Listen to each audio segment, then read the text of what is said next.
না তৃণমূল দলের যারা মমতা বন্দ্যোপাধ্যায় বা এই ধরনের লোকেরা যতই ওটা বুদ্ধিমান তো সরকারে আছে কি করে, যদি বুদ্ধিমান লোক হয় সামনে ভোট আপনাদের মানে এমপিকে ধরে পিটি দেবে সম্প্রদায়ের এমপি।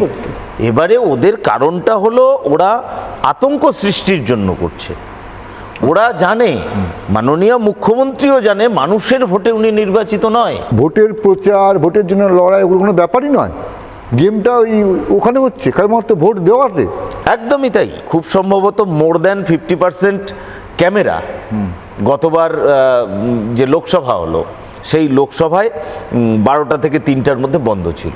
মানে আপনি বলছেন মাটি কামড়ে যারা যারা যে বিধানসভায় পড়ে থাকবে সেই বিধানসভা জিতবেই বিজেপি নিশ্চিত, মানে কারণ সাধারণ মানুষ বিজেপিকে চাইছে। মানে বুথে পড়ে থাকবে একদম বুথে পড়ে থাকবে। বুথের সঙ্গে সঙ্গে আমাদের নির্বাচন গণনা কেন্দ্র থাকতে হবে, এই দুটো কাজ করতে হবে। মানে বলছেন মানুষ সঙ্গে আছে, বুথ সামলাতে পারলে টেক্কা আপনার নিশ্চিত বেশ।